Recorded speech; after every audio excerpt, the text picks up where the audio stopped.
Assalamualaikum warahmatullahi wabarakatuh. Mohon izin Bapak, kami dari kelompok 8 akan mempresentasikan materi mengenai vocabulary building context clue. Sebelumnya mohon maaf karena di sini kami terkendala oleh jarak dan ruang sehingga kami di sini tidak dapat mempresentasikan materi secara bersama-sama sehingga kami membuat video ini di lokasi kami masing-masing. Di sini anggota kelompok dari 8 ada Rensya Kurniasi, lalu saya Doni Setianto dan Mohasan Salampesi. Nah, pada kesempatan kali ini kami dari kelompok 8 akan membahas beberapa materi. Nah, pertama introduction the materi. Nah, jadi kita akan membahas mengenai context clue meaning atau istilahnya pengertian dari konteks clue ini apa, kegunaannya untuk apa. Dan yang kedua ada konteks clue atau tipe dari konteks clue ini tuh apa aja, ada kurang lebih 5. Dan yang terakhir itu ada example dan quiz. Nanti di dalam setiap tipe konteks clue ini kami akan memberikan contohnya. Oke, baik. Yang pertama, what is context clue? Apa sih itu konteks clue? Jadi konteks clue sendiri itu adalah petunjuk atau isyarat yang ditemukan dalam sebuah teks yang membantu kita memahami arti sebuah kata yang tidak kita kenal. Dengan kata lain, kita bisa menebak makna sebuah kata baru dengan melihat kata-kata dan kalimat di sekitarnya.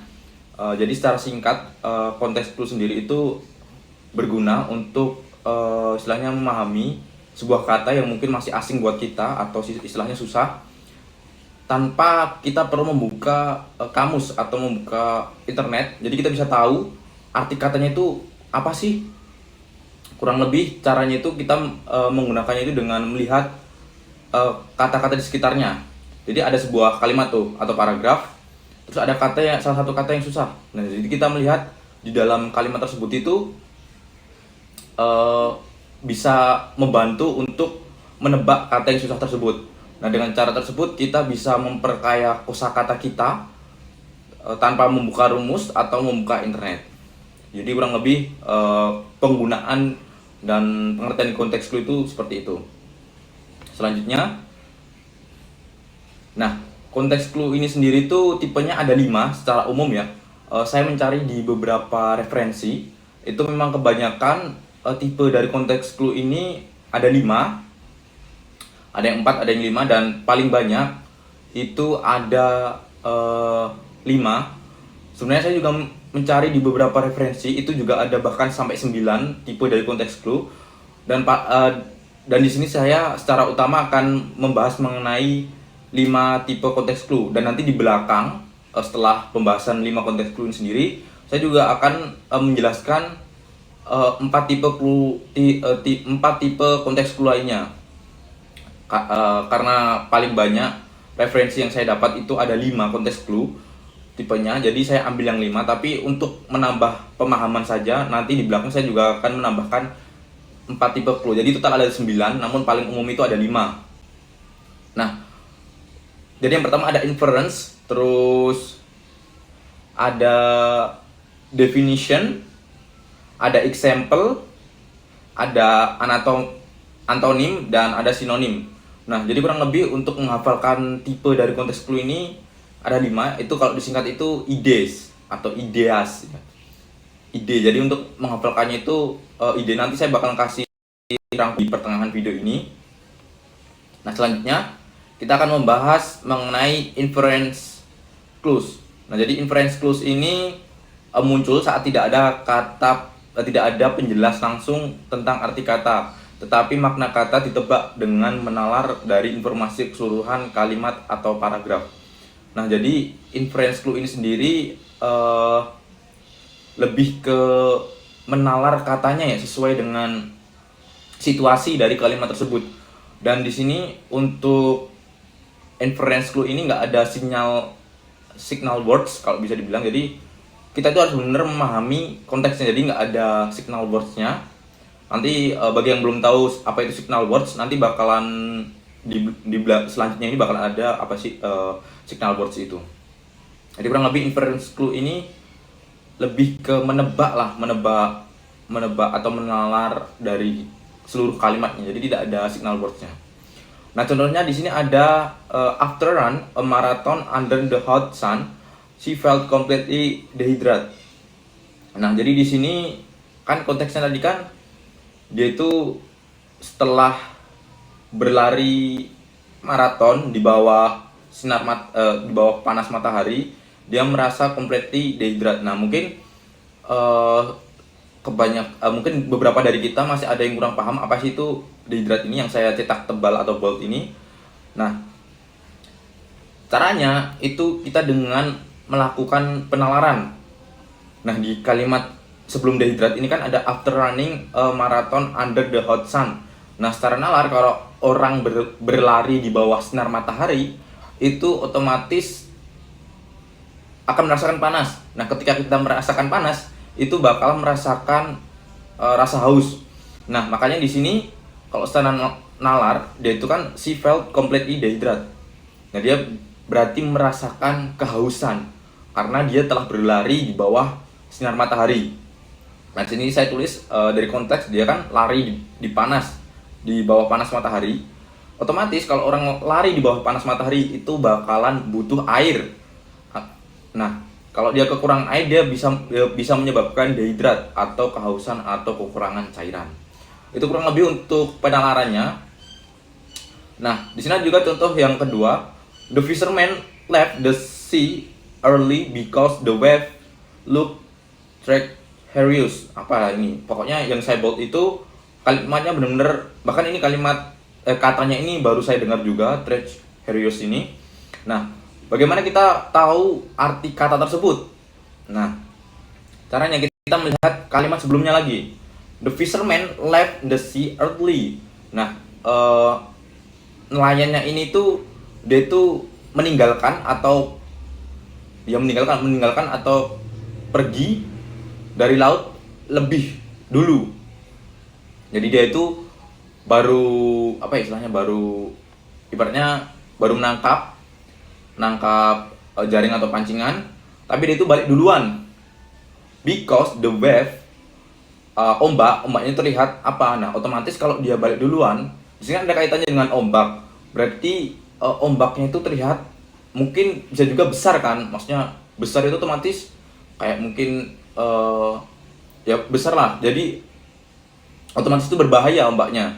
Makanya di sini treacherous ini bisa diartikan sebagai berbahaya karena si nelayannya ini tuh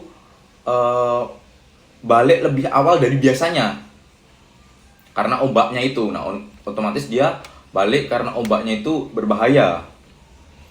Nah, jadi treacherous ini bisa diartikan sebagai berbahaya atau sulit diprediksi.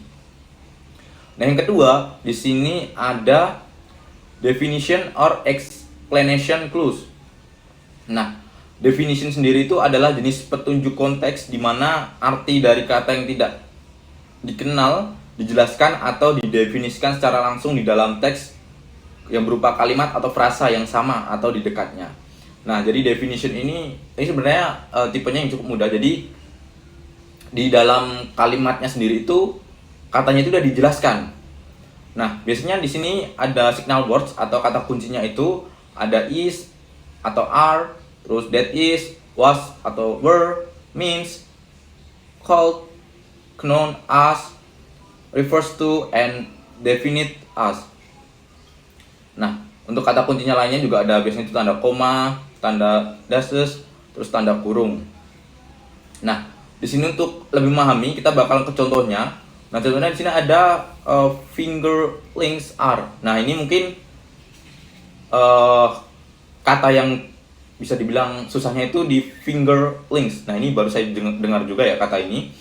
Nah, di sini ada signal words-nya, yaitu signal words-nya itu are. Di sini ada are. Jadi dia itu langsung menjelaskan finger links are young fish that have just grown past the larva stage. Nah, jadi dia itu fingerlings adalah otomatis dia kan ada are nih. Jadi sesuai dengan signal words-nya itu langsung menjelaskan fingerlings itu ikan muda yang baru melewati tahap larva. Jadi dia langsung katanya itu kata fingerlings itu langsung dijelaskan di kata berikutnya. Jadi di dalam kalimat itu fingerlings itu udah dijelaskan. Nah, di example yang kedua di sini ada aquaculture is. Nah, berarti kalimat yang mungkin kata yang mungkin susah itu ada di aquaculture. Ini sudah saya bold. Nah, untuk signal words-nya di sini ada is sesuai dengan kata kunci atau frasa. Aquaculture is the practice of raising fish and other aquatic animals in controlled water environments. Nah, jadi di dalam kalimat ini langsung dijelaskan aquaculture adalah, nah langsung didefinisikan aquaculture is. Jadi di dalam kalimat ini juga langsung dijelaskan mengenai apa sih itu aquaculture. Nah, yaitu langsung dijelaskan is the practice of raising. Nah, di sini makanya ada tulisan setelah kata aquaculture ada definisi langsung, yaitu the practice of raising fish. Baik, mungkin itu untuk selanjutnya bakal dijelaskan oleh rekan saya. Selanjutnya ada example clues, yaitu petunjuk yang membantu kita menebak arti kata yang sulit melalui contoh-contoh. Kata baru biasanya diikuti oleh daftar contoh. Ada juga kata penanda yang sering muncul seperti such as, for example, like, including, dan yang terakhir especially.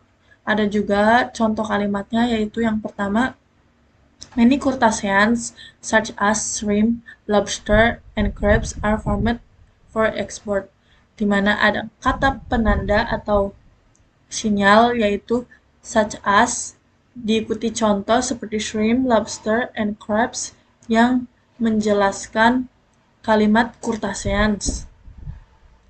Yang kedua, ada some gear including nets and traps are used by fishermen to catch fish, di mana ada kata penanda including diikuti contoh seperti nets dan traps yang menjelaskan kalimat gear yang artinya peralatan tangkap ikan.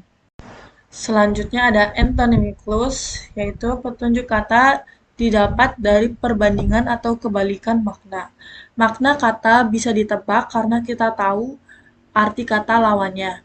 Ada juga penanda atau sinyal seperti but, however, although, unlike, in contrast, dan yang terakhir instead of. Contoh kalimatnya yaitu some both are modern while others are very old and simple. Di mana ada kata penanda atau sinyal yaitu while yang menjelaskan perbandingan antara kapal modern dengan kapal tua. Yang kedua, ada unlike freshwater fish that live in rivers and lakes do not thrive in the salty ocean. Di mana ada kata penanda seperti unlike yang menunjukkan adanya kontras atau perbandingan antara freshwater dengan salty ocean. Freshwater merupakan air tawar yang merupakan tempat hidup ikan air tawar, sedangkan salty ocean merupakan tempat hidup tuna. Selanjutnya yaitu synonym clues, yaitu petunjuk kata sulit dijelaskan dengan kata lain yang sama atau mirip maknanya. Terkadang sinonimnya muncul di dalam tanda koma atau setelah kata penghubung. Ada juga kata penanda atau sinyal seperti or, also, in other words, dan yang terakhir that is. Contoh kalimatnya yaitu the fisherman used a vessel or boat to reach the deeper fishing grounds, di mana ada kata penanda seperti or yang menunjukkan kesamaan antara vessel dan boat yang sama-sama menjelaskan tentang perahu. Yang kedua, yaitu the water become turbid, that is cloudy and dirty after the storm, di mana ada kata penanda yaitu that is yang menunjukkan adanya kesamaan makna antara turbid dan cloudy and dirty yang sama-sama menjelaskan tentang keruh. Selanjutnya yaitu ada tabel konteks clue, dari beberapa definisi yang sudah dijelaskan agar mudah diingat. Singkatannya yaitu ideas yang merupakan inference, definitions, examples, antonym, dan sinonim. Berikutnya kita ada mood or tone clues. Itu kata sulit bisa dipahami dari suasana emosional atau perasaan dalam kalimat atau paragraf. Nada kalimat senang, sedih, cemas, tenang memberi petunjuk makna. Tidak selalu ada sinyal word. Pembaca harus merasakan nada kalimat. Example. Contoh.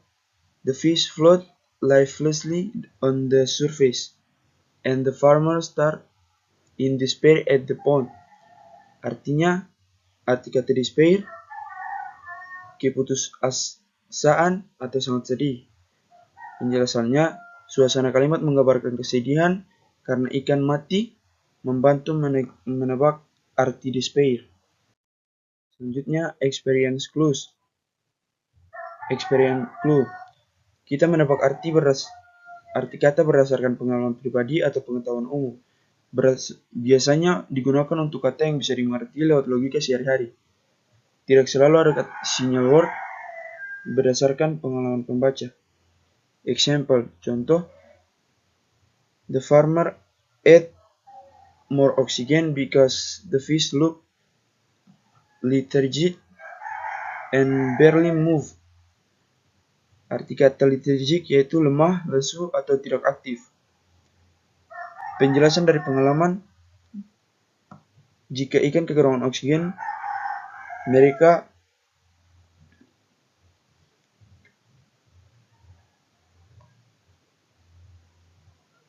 tampak lesu atau jadi lethargic.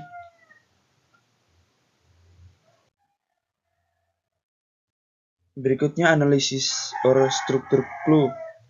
Makna kata bisa ditebak dari struktur atau bagian kata seperti awalan prefix atau akar, turut, dan akhiran atau suffix. Kita menganalisis bentuk katanya, bukan konteks kalimat saja. Tidak selalu ada sinyal word dari struktur kata itu sendiri. Example, fish that live in the subtropical region need warm water to survive. Arti kata subtropical yaitu wilayah agak tropis. Sub berarti di bawah atau mendekati, tropical berarti daerah tropis. Jadi subtropical yaitu wilayah yang hampir tropis, hangat tapi bukan tropis penuh. Selanjutnya, cause and effect clue. Kata sulit bisa dipahami dari hubungan sebab akibat yang dijelaskan dalam kalimat. Itu biasanya memakai sinyal word, because, since, therefore, as a result, konsekuensi, due to. Example, the fish became dehydrated because the pond water level dropped drastically. Arti kata dehydrate yaitu kekurangan air atau kering. Penjelasannya, because menunjukkan sebab akibat. Air kolam berkurang, ikan kekurangan cairan, atau dehidrasi.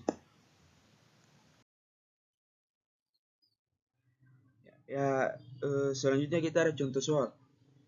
Contoh soal yang pertama yaitu the farmer drained the pond to remove the sediment. In other words, the mud and dirt that settled at the bottom. Jawabannya itu sinonim. Karena ada frasa in other words yang menjelaskan bahwa sedimen adalah mud and dirt. Contoh soal selanjutnya yaitu yang kedua, ada unlike the Clam River, the turbulent sea waves made fishing dangerous. Apakah kalimat tersebut merupakan kalimat inference, definitions, examples, antonym, dan sinonim? Pada kalimat tersebut ada kata penanda atau sinyal yaitu unlike pada kalimat pertama. Unlike tersebut menjelaskan perbandingan atau kontras yang terjadi antara turbulence dan dangers, yaitu di mana unlike tersebut menjelaskan jika sungai tenang, maka laut akan berombak yang mengakibatkan berbahaya. Jadi, unlike tersebut menjelaskan kontras antara turbulence dengan dangers. Contoh soal selanjutnya adalah the fisherman avoided touching the catfish spines because they are sharp and can injure hands. Apakah kalimat tersebut merupakan inference, definition, example, antonym, dan sinonim? Pada kalimat tersebut tidak ada penanda atau sinyal seperti kalimat sebelumnya. Tetapi kalimat tersebut memiliki kalimat sebab akibat yang ditunjukkan pada kalimat because they are sharp and can injure hands, yang menjelaskan tentang sebab akibat dari catfish spines, di mana penanda sebab akibat merupakan definisi dari konteks clue inference. Jadi kalimat tersebut merupakan kalimat inference. Nah, contoh soal selanjutnya di sini kita akan menentukan jenis konteks clue. Jadi dari kelima jenis konteks clue tadi kita bisa membedakan penerapannya di sebuah kalimat maupun paragraf. Nah, di sini ada sebuah kalimat yaitu a hatchery is a place where fish eggs are kept until they hatch into young fish. Nah, di sini dengan menggunakan signal word kita bisa tahu yaitu di bagian is ini. Nah, jadi kan di sini ada a hatchery langsung diikuti dengan is. Jadi ini ada signal words-nya. Jadi kata yang konteks clue-nya tadi itu adalah hatchery. Jadi beberapa orang mungkin kurang mengetahui apa itu hatchery. Nah, tapi di sini langsung dijelasin is a place where fish eggs are kept until they hatch bla bla bla. Jadi hatchery ini dijelasin langsung di kalimatnya ini. Nah, selanjutnya untuk soal yang kelima itu the fisherman use bait fish such as anchovies and sardines to catch larger predators. Nah, jadi di sini konteks clue-nya itu adalah bait fish. Nah, tapi di sini dengan kita menggunakan signal word, di sini ada kata such as. Nah, seperti jenisnya itu ada di example. Nah, di example itu signal words-nya itu ada such as. Nah, di sini langsung dijelasin contoh dari bait fish ini sendiri adalah anchovies and sardines dan yang lain-lainnya. Jadi di dalam kalimatnya sendiri ini sudah langsung diberikan contoh mengenai bait fish sendiri. Selanjutnya di sini ada latihan soal, total ada 6 soal yang rekan-rekan sekalian bisa coba. Mungkin bisa kalian pause dan kalian screenshot untuk soalnya ini, dan nanti untuk jawaban benarnya akan saya kirim juga di kolom chat di video ini. Ini ada 6 soal ya. Baik, mungkin sekian untuk presentasi dari kelompok 8. Kami akhiri. Wassalamualaikum warahmatullahi wabarakatuh. Terima kasih dan see you guys.